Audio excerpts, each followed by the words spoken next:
Selamat datang di @portalika News.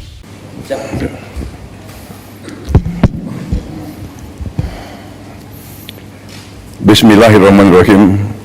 Assalamualaikum warahmatullahi wabarakatuh. Selamat siang. Salam sejahtera bagi kita sekalian.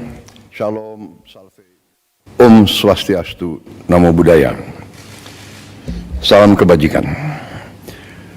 Pada siang hari ini, tanggal 17 Februari 2025, baru saja saya pimpin rapat kabinet terbatas bersama Menteri-Menteri Perekonomian Kabinet Merah Putih. Kita telah membahas perkembangan ekonomi, saya diberi update, saya diberi laporan perkembangan oleh Menteri Perekonomian. Saya sangat gembira bahwa perekonomian kita terkendali, inflasi kita salah satu terendah saat ini di dunia. Pertumbuhan kita juga diperkirakan tetap di atas rata-rata dunia. Hampir semua sektor berjalan dengan terkendali, walaupun perkembangan geopolitik dunia penuh ketidakpastian.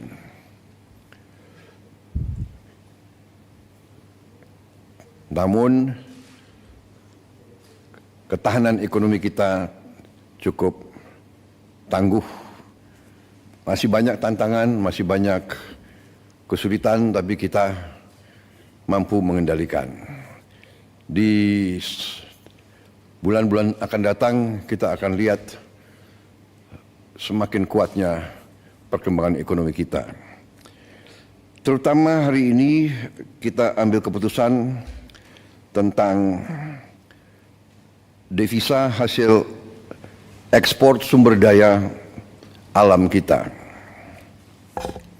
Pemanfaatan sumber daya alam Indonesia harus dioptimalkan untuk kemakmuran bangsa dan rakyat, baik melalui pembiayaan pembangunan, perputaran uang di dalam negeri, peningkatan cadangan devisa, stabilitas nilai tukar. Selama ini dana devisa hasil ekspor kita, terutama dari sumber daya alam, banyak disimpan di luar negeri, di bank-bank luar negeri. Dalam rangka memperkuat dan memperbesar dampak dari pengelolaan devisa hasil ekspor sumber daya alam, maka pemerintah menetapkan peraturan pemerintah nomor 8 tahun 2025, di mana pokok substansinya adalah sebagai berikut.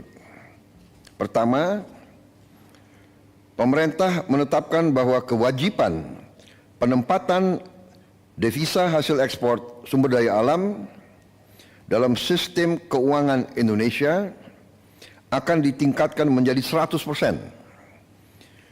dengan jangka waktu 12 bulan sejak penempatan.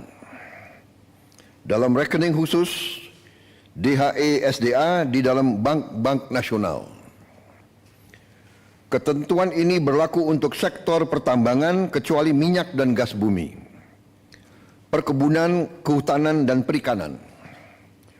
Untuk sektor minyak dan gas bumi dikecualikan dengan tetap mengacu pada ketentuan PP nomor 36 tahun 2023.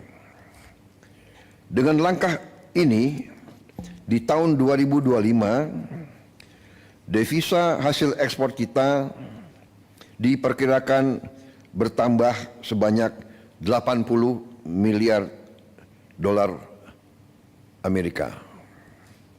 Karena ini akan berlaku mulai 1 Maret. Kalau lengkap 12 bulan, hasilnya diperkirakan akan lebih dari 100 miliar dolar. Selain itu, pemerintah juga memberi ruang bagi eksportir untuk tetap menjaga keberlangsungan usahanya dengan mengizinkan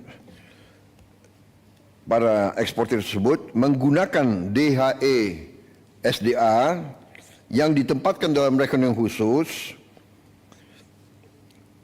untuk penggunaan sebagai berikut. 1. Penukaran ke rupiah di bank yang sama untuk menjalankan kegiatan operasional dan menjaga keberlangsungan usahanya.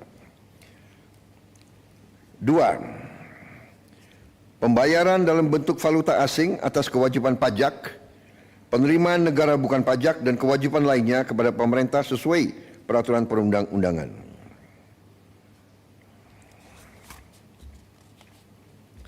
3. Pembayaran dividen dalam bentuk valuta asing. 4. Pembayaran untuk pengadaan barang dan jasa berupa bahan baku, bahan penolong atau barang modal yang belum tersedia, tidak tersedia, tersedia namun hanya sebagian, tersedia tapi spesifikasinya tidak memenuhi di dalam negeri dalam bentuk valuta asing. 5. Pembayaran kembali atas pinjaman untuk pengadaan barang modal dalam bentuk valuta asing. Selanjutnya, dalam pasal ini telah diatur pula penerapan sanksi administratif berupa penangguhan atas pelayanan ekspor bagi yang tidak melaksanakan peraturan pemerintah ini. Selanjutnya, pengaturan kewajiban penempatan DHE SDA terhadap komoditas sektor pertambangan minyak dan gas bumi tetap mengacu kepada PP nomor 36 tahun 2023. Ketentuan masa berlaku ditetapkan pada tanggal 1 Maret 2025. Dan selanjutnya, pemerintah akan terus menerapkan kebijakan-kebijakan strategis untuk mendorong pertumbuhan ekonomi kita. Saudara-saudara sekalian, dalam kuartal pertama tahun ini, kebijakan-kebijakan yang mendorong pertumbuhan ekonomi, pertama, hasil kebijakan kenaikan OMP 2024. 2. Optimalisasi penyaluran bansos di bulan Februari dan Maret 2025. 3. Pencairan THR bagi ASN dan pekerja swasta di bulan Maret 2025. 4. Stimulus pada bulan Ramadan, yaitu A. Diskon harga tiket pesawat, B. Diskon tarif tol, C. Program diskon belanja, D. Program pariwisata mudik lebaran, E. Stabilitas harga pangan.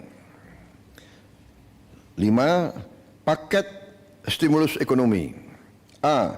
Diskon tarif listrik, B. PPN DTP pembelian properti dan otomotif, C.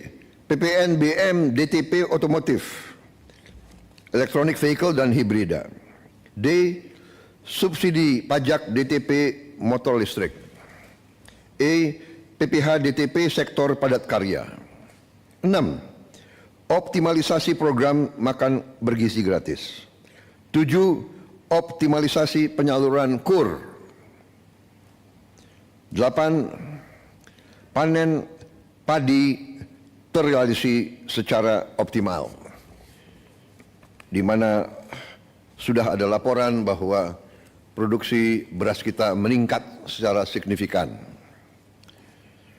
Saudara-saudara, juga kebijakan-kebijakan yang mendorong daya saing untuk transformasi ekonomi kita. Yang pertama tentunya program makan bergizi gratis yang diperkirakan akan meningkatkan pertumbuhan di seluruh daerah-daerah di negara kita, karena uang berputar di desa, di kecamatan, di kabupaten.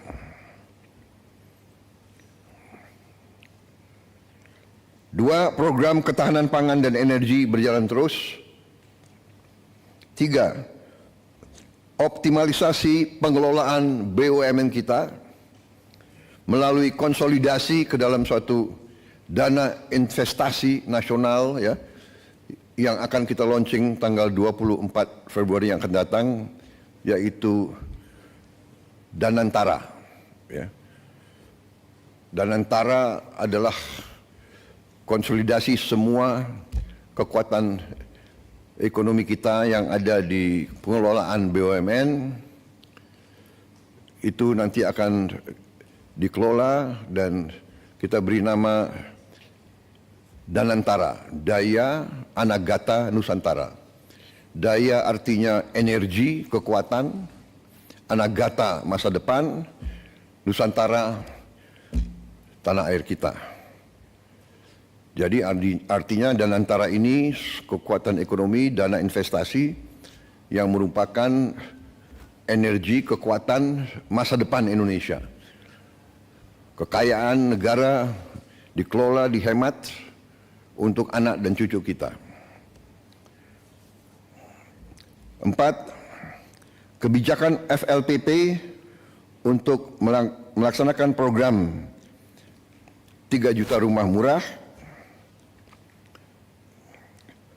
pengendalian inflasi. 5. Pembangunan kawasan industri dan KEK. 7. Revisi PP 5 tahun 2021 untuk kemudahan berusaha. 8. Keberlanjutan tax holiday dan tax allowance untuk menjaga iklim investasi. 9. Tadi yang sudah kita umumkan kebijakan tentang DHE SDA. 10. Kita akan bentuk bank emas. Jadi selama ini kita tidak punya bank untuk emas kita. Tidak ada di Indonesia. Jadi emas kita banyak ditambang dan mengalir ke luar negeri. Kita ingin sekarang punya bank khusus untuk emas di Indonesia. Insya Allah kita akan resmikan tanggal 26 Februari. Ini saya kira pertama kali ya di Republik kita. Kita terus akan perbaiki penghapusan buku tagih utang macet bagi UMKM. Tentunya juga ada kebijakan internasional kita, yaitu bahwa Indonesia bergabung ke BRICS. Sudah dinyatakan bahwa kita diterima di BRICS, ya ini sedang prosesnya, transisinya sedang berjalan. Kita juga akan menyelesaikan perjanjian SEPA, singkatan SEPA, Comprehensive Economic Partnership Agreement. Intinya adalah semacam free trade ya, free trade area, saling menurunkan tarif bagi barang-barang kedua pihak. Kemudian kita juga menjalankan terus pendaftaran kita ke OECD. Yang terakhir kita juga ingin secepatnya menyelesaikan kerjasama Indonesia kita, Indonesia Uni Eropa, SEPA juga, Comprehensive Economic Partnership Agreement. Jadi saudara-saudara, demikian hasil daripada ratas hari ini. Padahal ini adalah pekerjaan berminggu-minggu yang dilaksanakan oleh Menko dan semua menteri, dan kita bahas sebetulnya sudah berkali-kali, tapi hari ini kita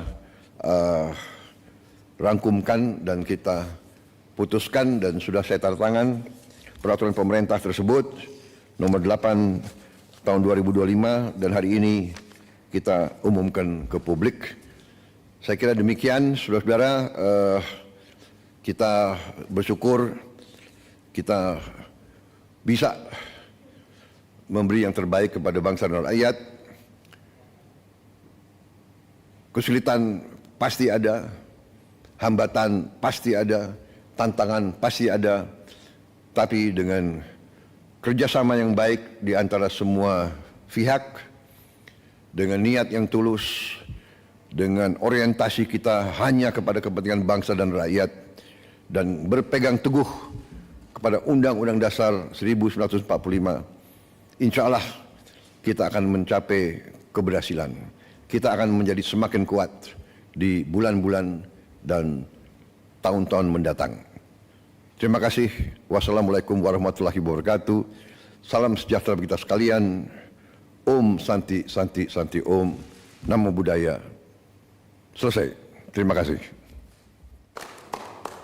Tetap pantau dan ikuti channel @portalika news untuk informasi terbaru dan terkini. Jangan lupa like, share, dan subscribe. Sampai jumpa.